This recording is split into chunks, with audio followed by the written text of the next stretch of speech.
everybody. Welcome to the Mud Jug One channel. I am your host. Hope everybody's doing well. I guess school's back in, huh? Chris Dips one. I think so. What's going on these days? I think school's back in. I'm sorry to hear that for you guys and gals. Yeah, we're doing another story time today. Hopefully you guys watched my vape vid. Check it out. I got it working.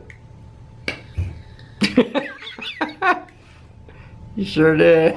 That fucking thing scares me, dude. This is like a ticking time bomb. We are gonna talk some shit about my illustrious rodeo career as a teenager. But before we get started, we're gonna pack us a lip. What are you dipping on today, Mud Jug One? Well, guess what? We got a little red theme going here, Chris. We are dipping all of that tough guy cinnamon. Oh my gosh, look at this stuff. Can you see that on camera? One of my favorite tough guy flavors is cinnamon. Why am I been dipping just Outlaw and Tough Guy and Stokers these days on cam? Because, man, dude, dip Grizzly Wintergreen Grizzly Natty every freaking video. That's boring. At least I can, you know, do something different and change it up. ToughGuyChew.com, by the way. This is my second favorite Tough Guy flavor. I do prefer the peach better. I'm not a fruity guy whatsoever, but that peach is amazing.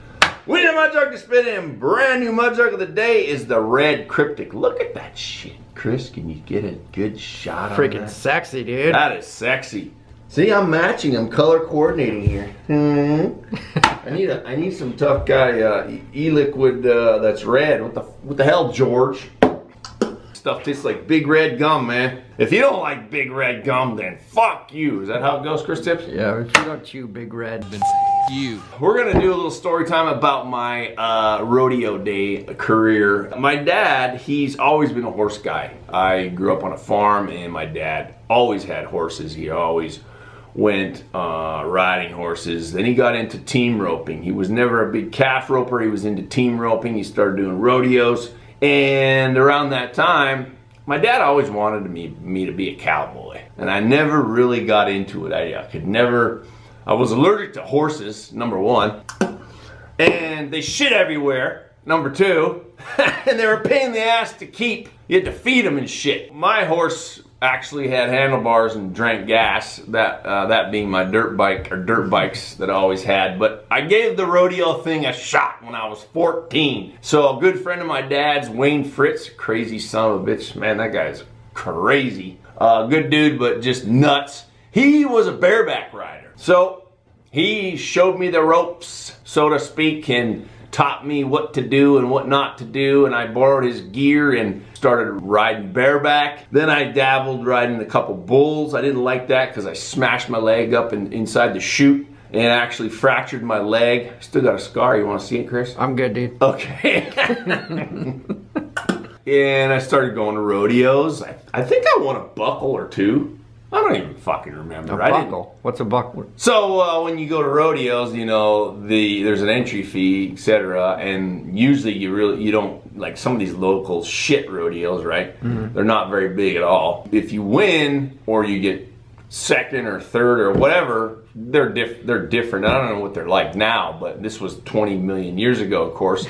You win a buckle. A belt buckle? Yeah, belt buckle. Oh god. Yeah. Right on, right on. Yeah. So usually nowadays you probably win money and a buckle. Obviously the pros, they win money and they win buckles and shit. That's just kind of the thing. That's like their trophy.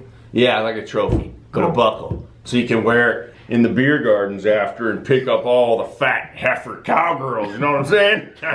Ooh, he won today. Look, he's got some money to spend.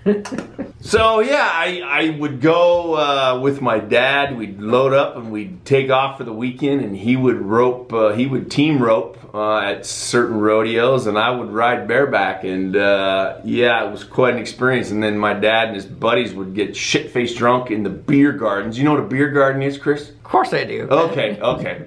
Get drunk in the beer gardens after at night in the evening, obviously after the rodeo was done for the day. I would be 14 years old trying to pick up freaking chicks, and I didn't have any game back then, I'll tell you that. I do have some pics, and then we'll continue on with my illustrious career. I have pics from one rodeo. And this is me coming out of the chute. And that's my dad, I think, on the left-hand side there, wearing his Wranglers. Look at that. Look at you, Darcy. Look at that. And I'll be honest with you, I was pretty scared doing this stuff. When I was 14, I was kind of a pussy.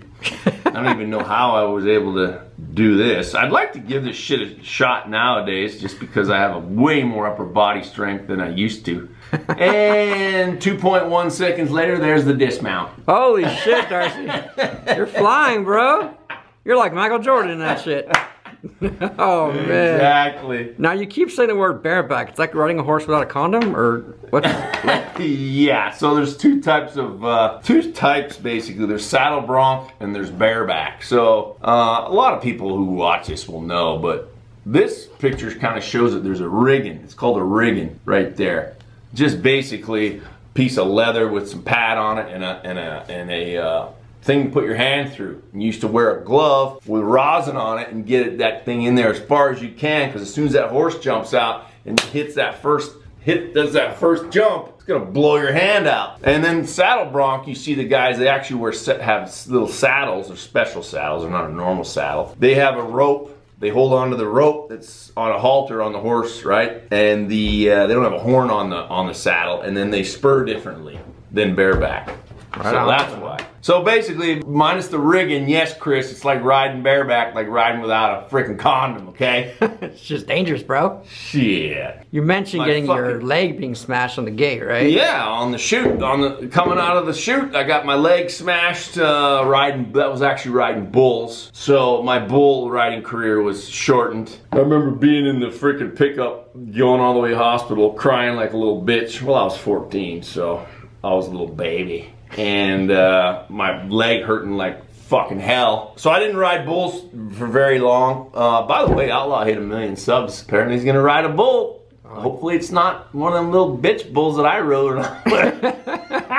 He's gonna fly just like you, bro. Yeah, he's gonna fly. So I did that for a couple summers, and then I think when I was 16, I was interested in steer wrestling. We call it bulldogging. People will know who watch this. We call it bulldogging. And you really don't have to have a lot of horse skills, because I wasn't a horse guy. Just get on, run real fast, and get off, you know, and get the steer by the horns and put them in the dirt. So I took a bulldogging school, tried that for a little bit, wasn't really into it, and I kind of re-injured an injury that I got. I broke a few ribs, because when I was 16, I had fake ID, so I used to go in the bars at 16, and we used to get into fights all the time, and I got freaking put in a full Nelson when I was 16-year-old little punk by a bouncer, and the other bouncer was just smashing me in the ribs, kicking the shit out of me. So I re-injured those broken ribs when I was bulldogging, and that ended my bulldogging career. I've never been much of a horse guy. I've always been about dirt bikes and ATVs and shit. But we used to go on horse trips to the mountains in the summertime. We'd get pack horses, and we'd bring our fishing rods, and we would go way in the middle of fucking nowhere in the mountains and just be gone for a week, 10 days even. We'd just pack food, and then we'd be out in the middle of nowhere, and that shit was cool. So I do have a picture. I don't know how old I was here. Look at the glasses I'm wearing. This is embarrassing. Where'd you steal that hat from? But you can see there's a pack horse in front of me, and yeah, we used to go do that. Now that shit was fun, because I like to go, I'm a fisher. I like to fish. Get a focus on that. Look at the spectacles on that. Holy shit, it's like the Oregon Trail, bro. Look at you. That looks fun. So yeah, that was a lot more fun. Even though there was horses involved, we used to fish, and we used to obviously camp, and you know, you'd see lots of country, you'd fucking see grizzlies and you know, all kinds of wildlife. So that was good stuff that we used to do. That was more enjoyable for me than fucking trying to be a cowboy rodeo star.